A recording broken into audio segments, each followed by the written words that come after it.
দুখন গ্ৰন্থ প্ৰকাশ হৈছে আজি। এখন হ'ল বি বৰুৱা কলেজৰ ওপৰত উপন্যাস। এইটো তৃতীয় প্ৰকাশ মানে এনেকুৱা নহয় যে মোৰ দুটা ডাঙৰ ডাঙৰ প্ৰকাশ হৈ গৈছে। আজিকালি কিতাপৰ ২ নম্বৰী ধান্দা হৈছে বহুত। প্ৰথম প্ৰকাশকজনে কিতাপখন বজাৰতে নিদিলে, দ্বিতীয় প্ৰকাশকজন আৰু তাতকৈ ওপৰত, তেওঁ আকৌ কিতাপখন কেইকপি ছপালে মই সেইটো কথাই নাজানো। কিন্তু বি বৰুৱা কলেজ এখন বিখ্যাত কলেজ।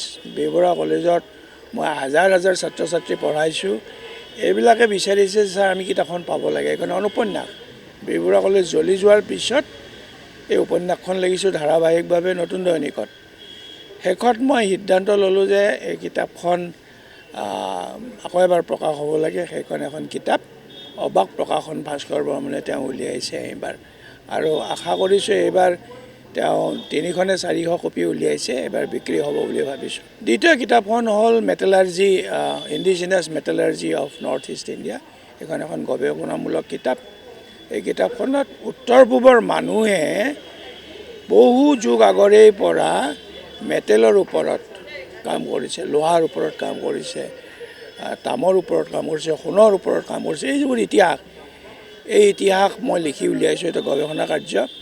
আজিকালি ভাৰত চৰকাৰে কয় যে ইণ্ডিয়ান নলেজ ছিষ্টেমৰ কথা ক'ব লাগে। মই এখন ইউনিভাৰ্চিটিৰ ভাইচ চেঞ্চেলৰ হৈ আছোঁ। গভৰ্ণৰে সেইদিনাখনে কৈছে আপোনালোকে এইটো কাম কৰা নাই নেকি ইণ্ডিয়ান নলেজ ছিষ্টেমৰ ওপৰত। মই কৈছোঁ যে গভৰ্ণমেণ্টে এতিয়াহে ভাবিছে, চৰকাৰে। মই আজিৰ পৰা ৩৫ বছৰ আগতে এইটো গৱেষণা কৰি থৈ গৈছোঁ। নৰ্থ ইষ্ট ইণ্ডিয়াৰ নলেজ ছিষ্টেমৰ ওপৰত কাম কৰি থৈ গৈছোঁ। এতিয়া ঘটনাটো হ'ল, আজি এটা আলোচনা চক্ৰ হৈছে অসমীয়া মানুহে কিতাপ নপঢ়ে নেকি। যদি কিতাপ নপঢ়ে তেনে ইমানবোৰ কিতাপ প্ৰকাশ হয় কিয়?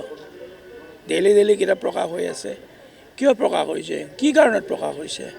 বুক ফেয়াৰ কেলৈ পাতিছে? এতিয়া আজি কনক সেন ডেকাই কৈছে যে আমাৰ ডেকা দৈনিক অসমৰ সম্পাদকে কৈছে যে কেইলাখমান টকাৰ কিতাপ বিক্ৰী হয় বুক ফেয়াৰত, আৰু একেদিনাই 10 কোটি 15 কোটি টকাৰ মদ বিক্ৰী হয়। তো অসমীয়া মানুহে যদি কিতাপ বাদি মদ খাবলৈ ধৰিছে তেতিয়াতো উপায় নাই। তো আমিও লেখা মেলা বাদ দিব লাগিব। সেইকাৰণে কথাটো কৈছোঁ। কথাটো হ'ল, এটা জাতি জীয়াই থাকে। মই বাংলাদেশলৈ গৈছিলোঁ। বাংলাদেশত 1 লাখ কপি বঙালী কিতাপ বিক্ৰী হয়, যিকোনো কিতাপ, এনি বুক। এটা সৰু এখন দেশ, আমাৰ এই এখন ৰাজ্যৰ সমান এখন দেশ, 1 লাখ কপি বিক্ৰী হয়। মই লণ্ডনলৈ গৈছোঁ বা অন্যান্য ঠাইলৈ গৈছোঁ। যিদিনাখন কিতাপখন ওলাব, কিতাপখন ওলোৱাৰ দিনাখন মানে ৰাইটাৰৰ হাত বিষাই যায়।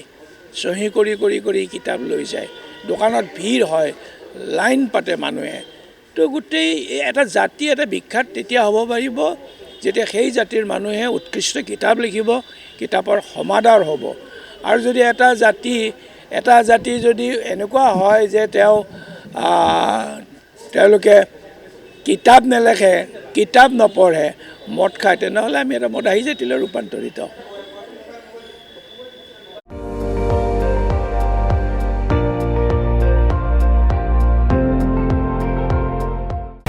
আপুনি চাই আছে ND24, সৰ্বশ্ৰেষ্ঠ নহয়, সৰ্বোত্তমৰ দৌৰত।